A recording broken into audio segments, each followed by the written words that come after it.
The sun has long disappeared. Darkness blankets the quiet suburban streets. Most people are asleep, dreaming. The world is supposed to be still, but then you hear it, a faint, tinny melody drifting through the cold night air. It's a sound you know from childhood, a sound of summer days and sweet treats. But this is different. This is wrong. It's the unmistakable jingle of an ice cream truck, and it's playing long after midnight. The familiar tune, once a beacon of joy, now becomes a harbinger of something unsettling. Something is not right with this picture. Why would an ice cream truck be out at this hour? The children are all in their beds. The families have locked their doors. There are no customers on these deserted sidewalks. The cheerful music echoes with an unnerving emptiness, a ghostly call with no one to answer it. It slices through the silence, making the hairs on your arms stand up. Across the country, the stories pour in. They come from small towns, sprawling cities. Each one is a piece of a larger, terrifying puzzle. In a quiet Ohio suburb, people speak of a rusty, vintage truck. It never stops. It circles the same block over and over, from 2 a.m. until dawn. Its music, a warped "Pop Goes the Weasel," slowed to a funeral dirge. Witnesses peek outside their curtains. They report seeing no driver behind the wheel. The truck moves on its own, a phantom vessel with no destination. From the desert outskirts of Las Vegas, a different tale emerges. A sleek, modern truck with no markings. Its lights pulse an unnatural green, illuminating the desolate landscape. No music, just a low electronic hum that makes your teeth ache. Shadowy figures are seen, loading, unloading, unmarked black boxes in the dead of night. They never speak. They work with faces hidden in deep shadow. When logic fails, we must look for answers in the shadows. We must consider the possibility that these are not just trucks. They could be something else, something from beyond our understanding. One of the most prominent paranormal theories is that these are ghost trucks, phantom vehicles. These are echoes of the past, forever trapped in a loop. Perhaps a tragic accident involved an ice cream man years ago. Now his spirit is bound to his truck, forced to drive the same route for eternity. His cheerful music, a sad reminder of a life cut short. Another theory, a more intelligent haunting. These trucks could be spiritual vessels, drawn to locations with high paranormal energy, old cemeteries, battlefields, houses where tragedies have occurred. Think of them as magnets for the supernatural. The truck may act as a beacon, a focal point for spirits to gather. The music could be a form of communication, entities trying to make themselves known. A child's jingle used as a ghostly EVP session. We must also consider a demonic or malevolent entity. Folklore has trickster spirits using familiar forms to lure victims. What could be more disarming than an ice cream truck?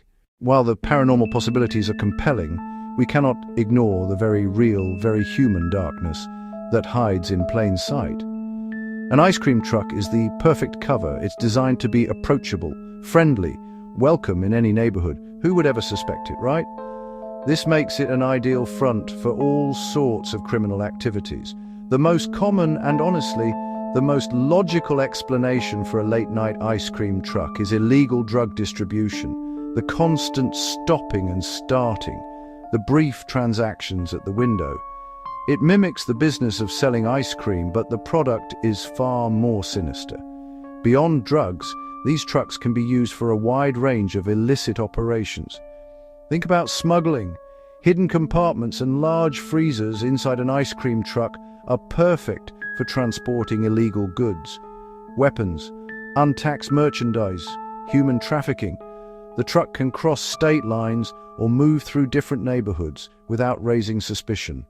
The cheerful music acts as a clever distraction, a form of auditory camouflage that masks the truck's true purpose. It's a wolf in sheep's clothing, using a symbol of innocence to conduct its dirty business. So we have two sides of a very dark coin. On one side, we have the paranormal ghost trucks, spectral entities, tears in the fabric of reality. These theories feed our fascination with the unknown and the afterlife. They speak to the part of us that believes there is more than what we see and touch. The evidence is experiential. The cold spots, the disembodied music, the overwhelming sense of dread, the feeling of being watched by unseen eyes. These are personal, raw, unexplainable encounters forming a tapestry of high strangeness. On the other side, the grim reality of human evil, crime, smuggling, surveillance, predation. These are grounded in logic and hard truths. The evidence is physical and circumstantial. Unmarked vans, strange transactions, police reports, all pointing to criminal enterprises hiding behind a colorful facade. Ultimately, we are left staring into the darkness, asking the one question.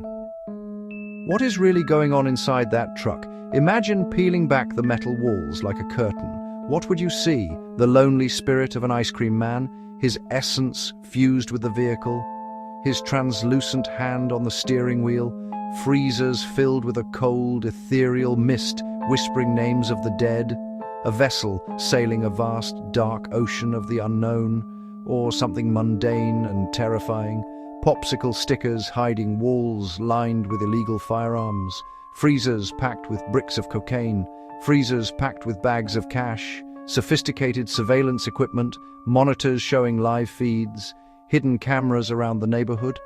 A driver, not a ghost, but a hardened criminal with cold, calculating eyes. He sees you not as a customer, but as a witness, the truth. A jail cell waiting to happen, not a message from the other side. So, what do? It's 3 a.m. The hypnotic, off-key jingle pulls you from your sleep.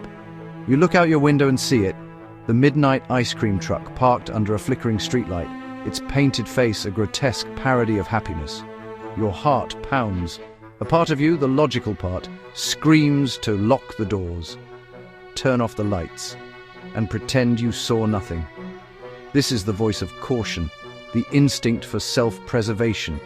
It tells you that nothing good can come from investigating a mystery that arrives in the dead of night. Heed that voice. It might just save your life, but another part of you feels an undeniable pull. This is the voice of curiosity, the very spirit of investigation that drives me and my team. It's the need to know, to understand, to document the unexplainable. This voice wants you to grab a camera, to get evidence, to capture proof of something that shouldn't exist. It whispers that this could be the moment you witness something extraordinary, whether it's a doorway to the spirit world or the unmasking of a hidden criminal plot.